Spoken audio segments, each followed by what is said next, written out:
Tu sais, dans ta vie, tu as plusieurs ennemis. Mais il y en a un que tu minimises, que tu ignores et que tu négliges d'ailleurs. Et tu dis, bon, cet ennemi ne me fera rien. Restez connecté, je vais te révéler cet ennemi. Il est dit en Ecclésiaste 9, au verset 11, que la course n'est point aux agiles, ni la guerre aux vaillants, ni le pain aux sages, ni la richesse aux intelligents, ni la faveur aux savants, mais tout dépend pour eux du temps et des circonstances. Tu sais, cet ennemi que tu négliges, c'est ton orgueil. Tu es tellement orgueilleux. Tu penses être au sommet. Et une fois tu as une petite parcelle de pouvoir, c'est moi qui peut.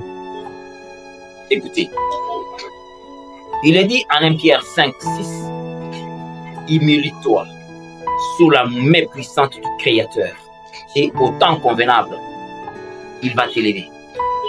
Mais beaucoup n'ont pas compris. Beaucoup se prennent pour des justes. Les autres sont les sous-hommes. Regardez ce qui a été mentionné en Luc 18, au verset 10. Pendant que Jésus fait l'illustration de ce parabole avec un pharisien et un publicain.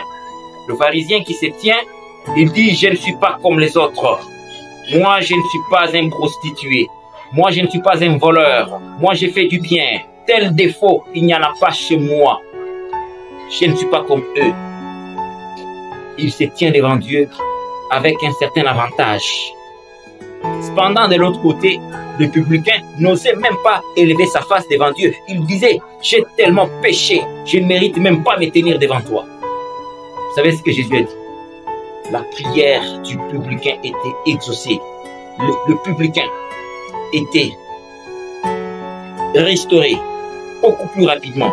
Mais cependant, de l'autre côté, Dieu a refoulé, Dieu a rejeté l'arrogance du pharisien. Mais très souvent, nous sommes comme ça dans cette société. Nous sommes tellement orgueilleux. Et nous ne savons pas que cet orgueil nous détruit. Il est dit en Jacques 4, 7, soumettez-vous à Dieu. Soumettez-vous à Dieu. Résistez à l'ennemi. Résistez à votre orgueil. Et l'ennemi va fuir. Vous avez l'impression que vos difficultés ne font que s'accentuer. Vous avez l'impression que le monde se tenait sur vos épaules. Pourquoi? Vous êtes têtu. Vous ne savez pas vous humilier.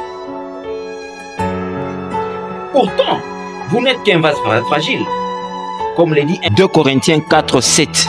Nous portons ce trésor dans de vases de terre afin que cette grande puissance soit attribuée à Dieu et non pas à nous.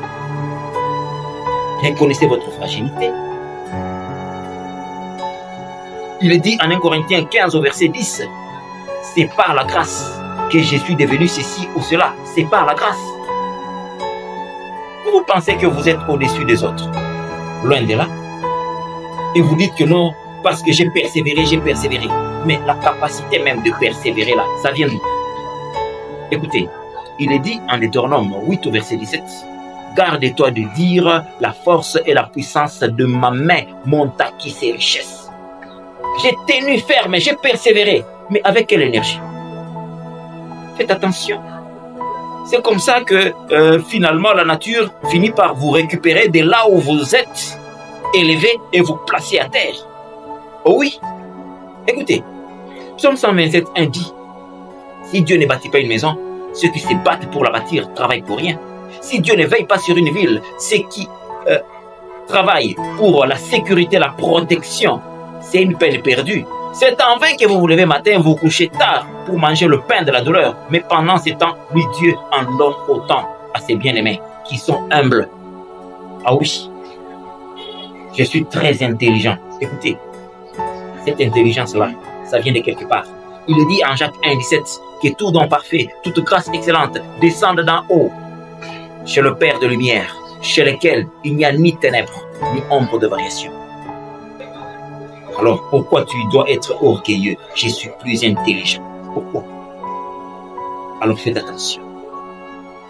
Si tu es arrivé à accomplir les choses, ce n'est pas par rapport à toi-même. Comme le dit 2 Corinthiens 3,5. Ce n'est pas dire que nous soyons par nous-mêmes capables d'accomplir, de réaliser quelque chose, mais notre capacité vient de Dieu. Sois humble. tu resteras au sommet pendant longtemps. C'est votre serviteur Ben Alain Kitenge. Merci, à la prochaine.